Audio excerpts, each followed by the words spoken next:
understanding how the horse's physiology changes in the cold weather and managing the whole horse and not just the feed bucket is really important because...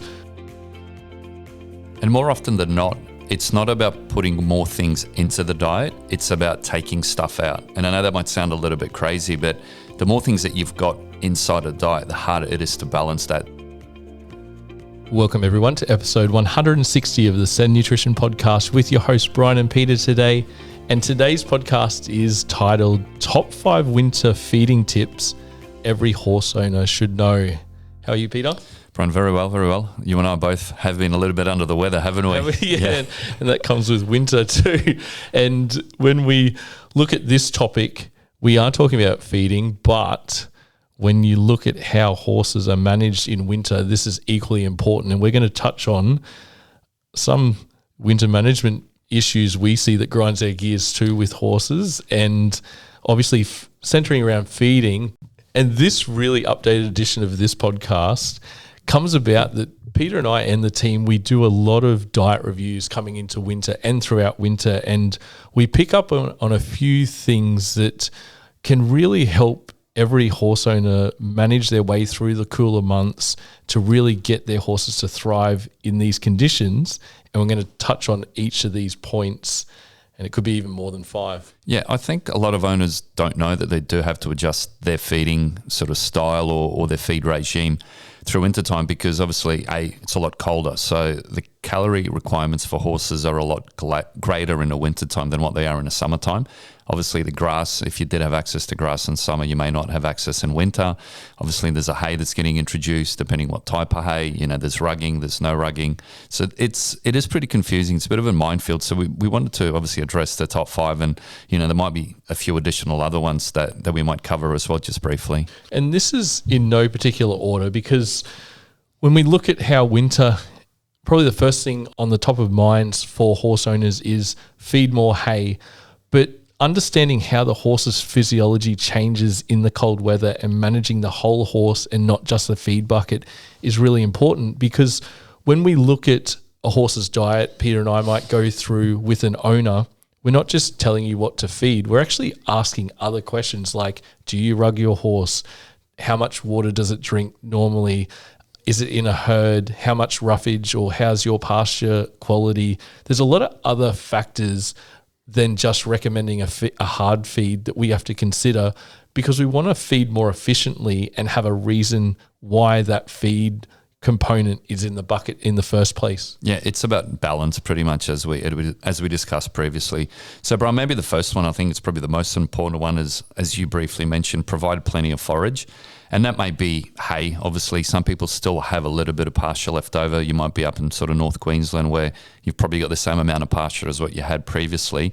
But for those people that don't, obviously in the southern states, hay is very important, especially good quality hay if you can get access to it.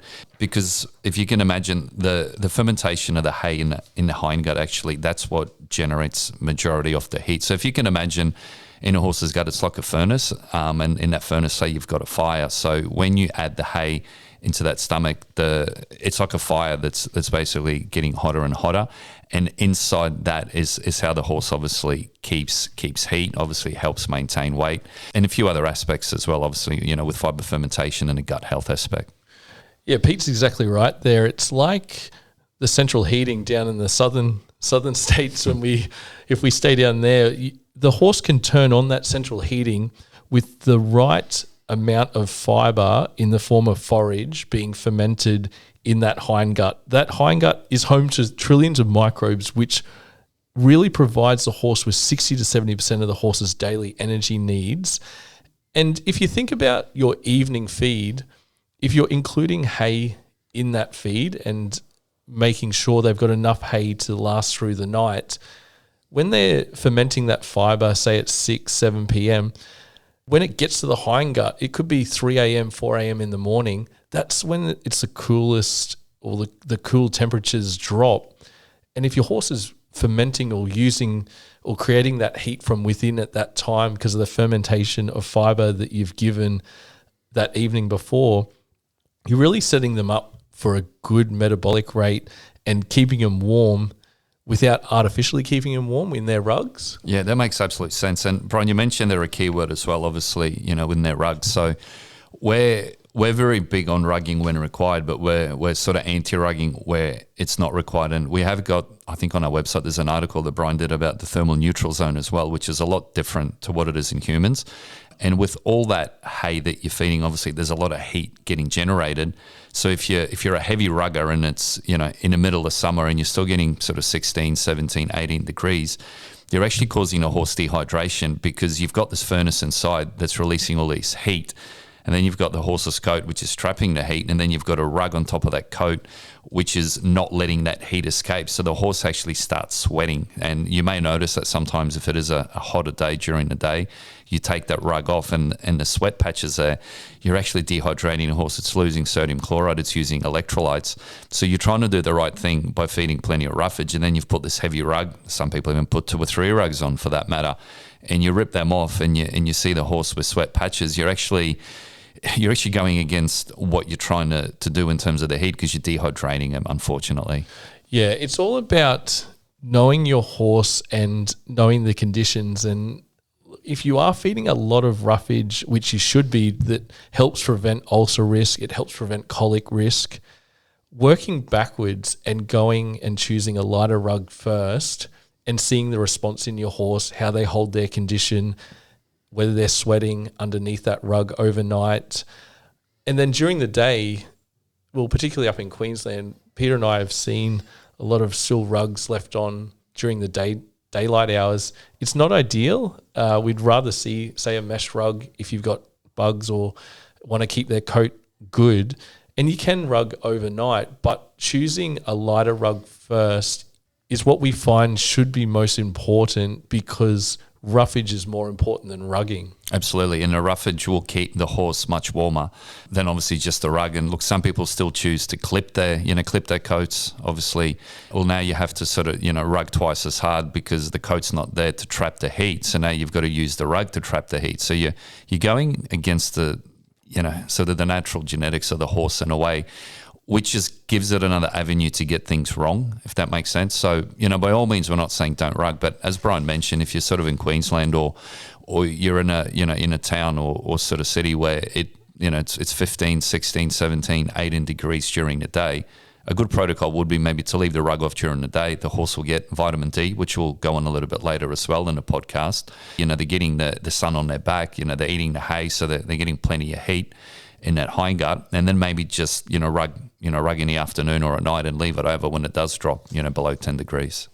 See, another point to over rugging is it can actually form a vicious cycle of a horse not eating as much hay. So if you think about putting on the thick rug, the horse feels warm. It doesn't trigger them to eat their hay as much because they know it's going to warm them up from inside. So then you've got a vicious cycle of a horse maybe losing condition because you've over-rugged because they don't have the amount of calories going in or base amount of calories from their roughage source, which is the center of their diet. So it is an individual approach in terms of your whole diet management and rugging. But when you see the end results, if your horse is losing condition or putting on too much condition, it can stem from that foundation of inadequate roughage intake or over-rugging. Absolutely. That's very well summarised, Bryan. And look, a lot of people think default to, well, if it's cold, we put a jumper on, they automatically think, well, the horse must be cold as well. And that's where I think that thermal neutral zone sort of plays a big part. Yeah, 100%. So that thermal neutral zone in general, a horse will feel the cold at 5 degrees or below. You've got some horses that don't acclimatise. It could be 10 degrees and below. But for us humans, our thermal neutral zone is around 20 degrees. We start reaching for another layer under 20. A horse should never reach for another layer of rugging or a rug in those teens. They've got their natural fur coat that's trapping the heat. They've got their fermentation happening. If you can keep it as natural as possible, you're going to keep their hormone balance in place, their metabolic rate going well. And this overall management of your horse is helping to lower that risk of that C word, which is colic and which is prevalent in winter, particularly impaction colic. and it centers around probably the next point is the water intake and dehydration. Yeah, and there's a reason why horses grow a big woolly winter coat, and it's to trap the heat to keep them warm. So I know a lot of owners don't like seeing that big fluffy furry sort of coat, especially down south in Victoria and sort of Tasmania, but that's a natural thing that the horse does to help insulate that heat that it's coming from the hay to keep them warm. So as we mentioned, by over rugging and you've already got that sort of winter coat, you can create more danger than sort of good. Yeah, most definitely, Pete. And with the water, it's often the forgotten winter nutrient that we see in diets. And we always ask our potential clients or people who do a diet consult, how much water does your horse drink? In winter, we typically, because of the cooler months, they drink less. They should be still trying to aim around that 30 litres to 50 litres of water, depending if they're a performance horse as well. But even a mild dehydration reduces fibre digestion and increases that colic risk. And it's all about centering the diet around your salt and electrolytes for performance horses as well to help get the water inside the cells. I think a lot of horse owners are probably not aware that the horse actually needs salt and electrolytes, probably more so salt as a daily sort of routine.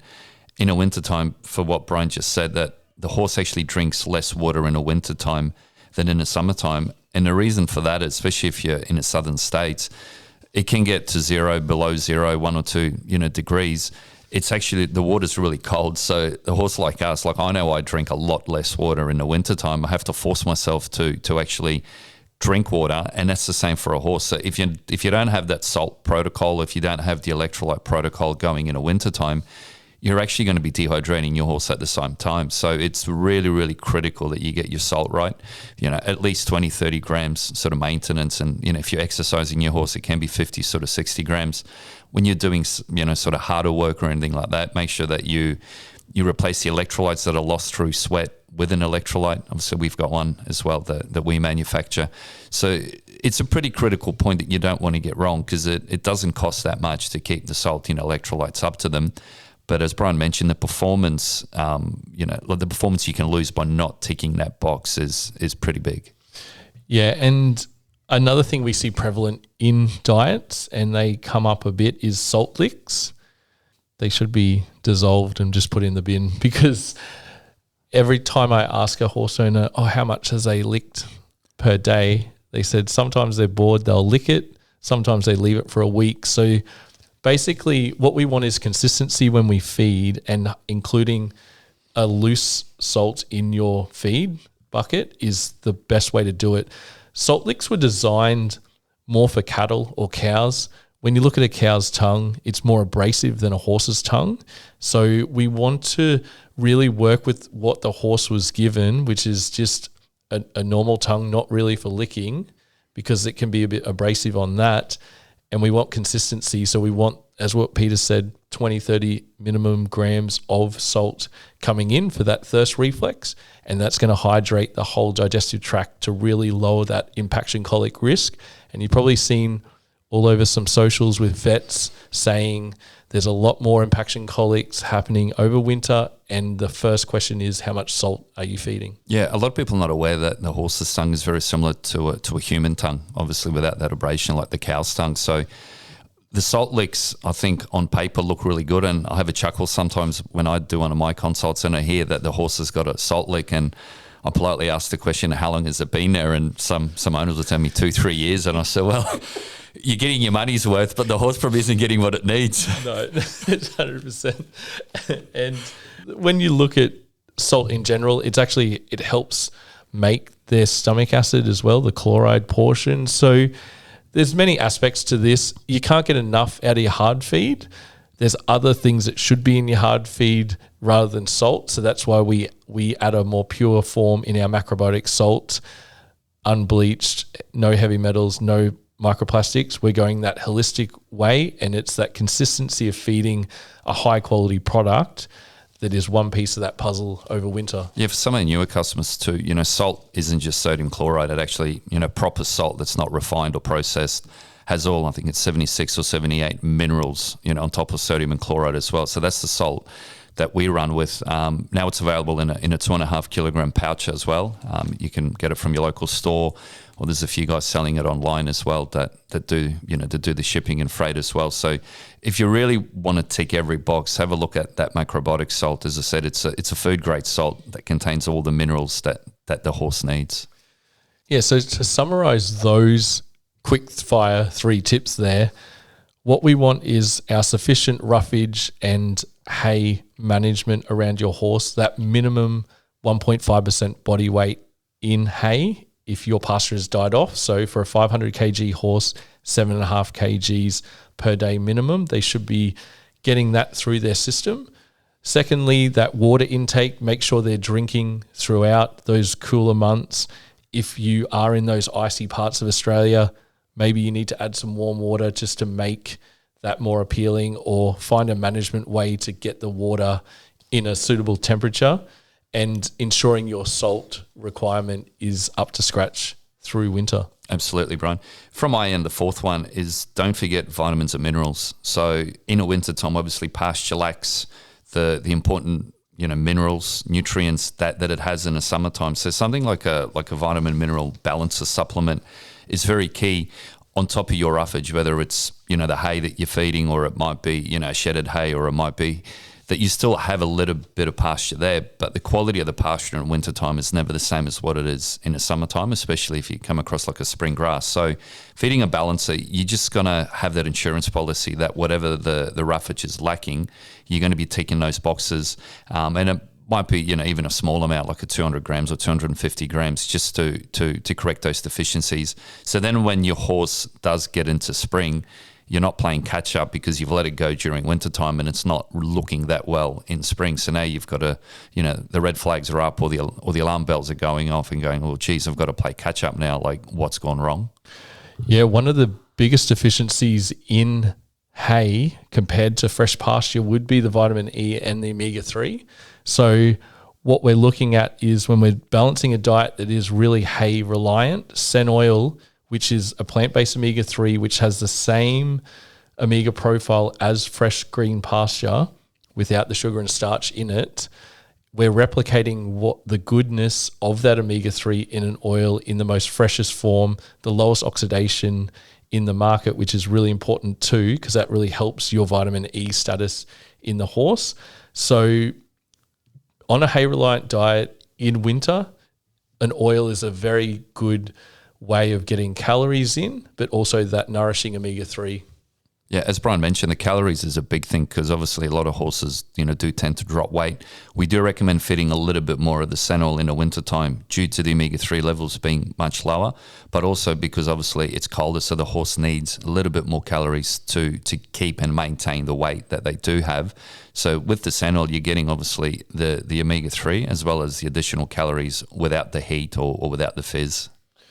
Yeah, and that probably leads into a myth that we can bust right now, is we got to stop boiling barley to keep the horse warm. So we do get diets from time to time where we're still feeding barley or boiled barley because it's like a warm mash. And I asked the horse owner, why is this in the diet? And they say, oh, it's nice and warm. It'll keep the horse warm and it's going to provide some calories. So the first point is, barley is over 60% starch. It's actually not warming inside the horse compared to your roughage or your fiber source. So you're actually wasting your time boiling the barley. You're actually making your mental health feel better rather than the horse's mental health. And the response to digesting that starch, that can really lead to a conversion of fat within the horse if they're not exercising enough in winter. And although you're providing a lot more calories, it's the wrong type of calorie for a horse to thrive, because it's actually promoting the wrong bacteria type if you're overloading the small intestine with a boiled barley. And overall, it's taking up space in the appetite for more forage, which is what is the number one thing that's required in a horse over winter. Yeah, well said. And with all that starch there, you're actually creating insulin spikes every time that you feed that boiled barley. So what that happens is basically it creates irate behavior. So every time that insulin spikes, the horse has like a burst of energy and might be on the toe and might be sort of misbehaving, and people start reaching out for calming supplements, or they're reaching out for magnesium, but it's not the actual root cause. The actual root cause is the constant insulin spikes, and the more of that starch that you feed, the bigger and higher the insulin spike is. And then obviously, the horse is getting set off even more, and then you're sort of scratching your head and going, well, geez, why is my horse misbehaving? Why is my horse, sort of uncontrollable? Why is it rearing? And you got to look at the root cause of the problem, and it's very seldom a magnesium deficiency or something like that. And very seldom would you need a calming supplement if you actually have got the diet balanced. And that's the whole idea. The key word there is balance. And that's what we do in these diet consults. We actually look at the horse, like Bryan mentioned, whether it's rugged, not rugged, what sort of roughage does it have? Is it stabled? Is it living out, outside in a paddock pretty much 24 hours? That's a big difference between a horse that's locked up in a box and another horse that's fighting, -2 weather at night. Yeah, it's a good point, Pete. When you look at how blood glucose is processed in the horse, it can activate a stress response in some horses. And when you have stress, it increases cortisol, and cortisol, it can suppress immunity. And in winter, you need a strong immune system because stress can actually reduce white blood cell function, antibody production, and the gut barrier integrity. So as Pete said, feeding a balanced diet with good fiber sources, good protein sources, and not overloading with those sugar and starches will help the integrity of the immune system of your horse to then lower that risk of sickness through the cooler months. Yeah, and a point you said there, Bryan, about obviously feeding the right amount of protein as well. So a lot of people reach out for the barleys or the big sugary feeds to try to play catch up when their horse drops weight in the winter time. Because when the grass disappears, especially sort of the southern states, the horse can be looking really good on really good grass. But then if the grass dies off, it can drop 10, 15 kilos. So then the knee-jerk reaction is, geez, I'll get some boiled barley and I'll try to get the weight on. The issue is you're not building much top line by feeding so much starch. And the goal is for a horse to hold weight and condition. You got to build muscle and top line. It's not to give it a big belly, because that doesn't really look really good as well. So getting the protein balance is key. All those amino acids, too much protein is not very healthy either. And if you're chasing your tail in the middle of winter, it's very hard to put weight and muscle on them at the same time, because the horse is just, obviously, it's already going backwards. So you've got to try to play catch up in the wrong time of the year. Yeah, 100%, Pete. That's a good point. For those hard keepers through winter, making sure those foundations of the roughage is essential.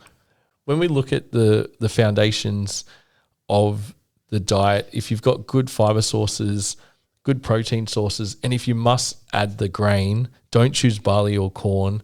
We do recommend oats, because the oat starch is a better digestible starch for the horse and doesn't need to be heat treated like the corn or the barleys.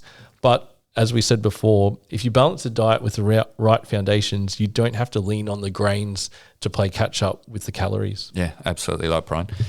The fifth point we'd like to go into, and I'm sure Bryan can explain this really well, is immune function and sort of how it relates to vitamin D as well.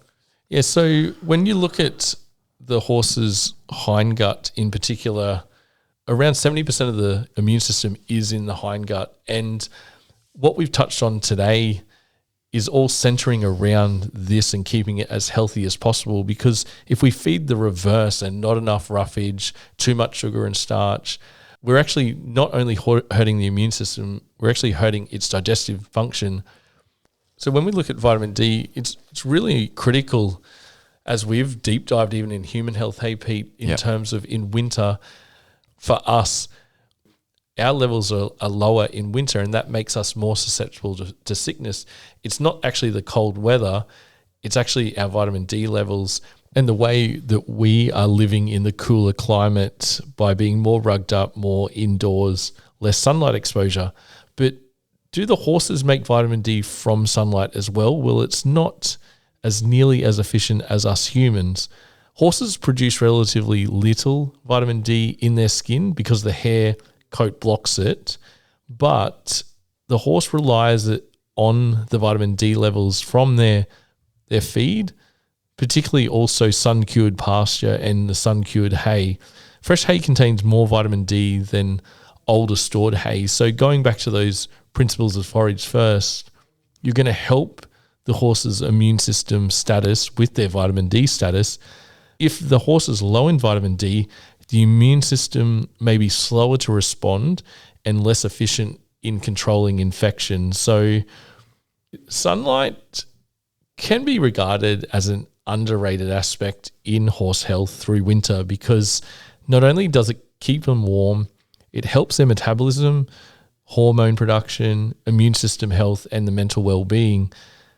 The exposure to natural sunlight, if you do get it through winter, helps regulate their normal immune function and helps regulate their body clock. It influences the release of melatonin, which we know helps with sleep and rest cycles, and they're really important for recovery. Yeah, it's working with nature, not against nature, and with the circadian rhythm and that sort of thing. So I think, Bryan, that's pretty much most of it. Is there any other points that you'd like to add? Yeah, I think the final take-home message is the feed bucket is only one piece of the puzzle when it comes to horse management or horse feeding. The horses that generally thrive through winter, and it's really evident through our diet consults, aren't the ones eating the most. They're the ones that are being managed right, not being over-rugged, kept in a stress-free environment, and the owner's letting the horse be a horse at the end of the day. I know we are domesticating our horses and trying to ask them to do a job that sort of works against nature. But if we can tick all the boxes that we've discussed with today, focusing around the hindgut in particular, and that's focusing around the roughage foundation, we're going to go a long way to keeping our horses thriving through these cooler months. Well said. If there are owners out there that are sort of seeing some of the symptoms or mild symptoms that we've discussed today, we do offer a free diet consult.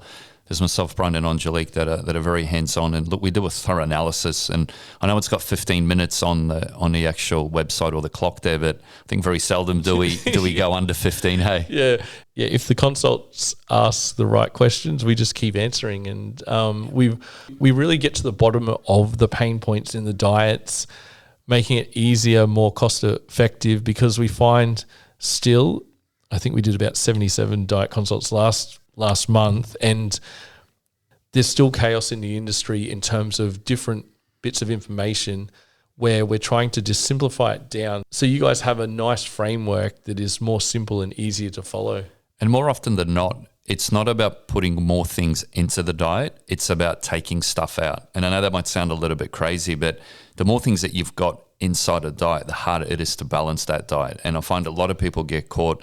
They'll have X amount of things, and a horse shows a symptom, they'll add another thing. There's another symptom, they'll add another thing. And they're like 10 deep, and it's like, I'm lost. Like, my horse is looking not very good. I don't know what else I can do. So by purely simplifying it, taking a lot of these things out that are not working anyway, that's the reason, obviously, why they're calling, because it's not working with the diet. So by reducing a lot of those things that are unbalancing the diet, we start with a foundation and then we add things in if required, rather than throwing everything at the wall and just seeing what sticks. That's well said, Pete. And we get the result because we definitely follow up when we make the adjustment to the diet and see the response with the horse. They're all individuals. We treat them like that. It's not one size fits all. So when it comes to feeding your horse and management, knowing the insides of your horse is how you get the most effective result at the end of the day. And one thing we have to ask is, if you do enjoy these podcasts, we're at 157 reviews on Spotify. 157. Hopefully we can get Bryan wants 200 by next week. Maybe by the end of the year. But it really helps the algorithm get us in front of more listeners. And if you do like this episode, just refer to your friends. You might see them over rugging. It might be a little bit of a prompt just to see if they can have a look at how they're managing their horses in winter to get a better result. Absolutely. Guys, thanks for tuning in. It's been a little while since Bryan and I have done one, so we will aim to have at least one podcast at least once a month, every 3 weeks. Yep. And if you have any questions, our office number's always available during business hours. If you need to book a diet consult, head to our website. We've got that booking calendar, which is really easy to lock in a time slot with us. Happy to help, and there's no dumb questions whatsoever because we're learning every single day. So thank you, everyone. Cheers, guys. Cheers.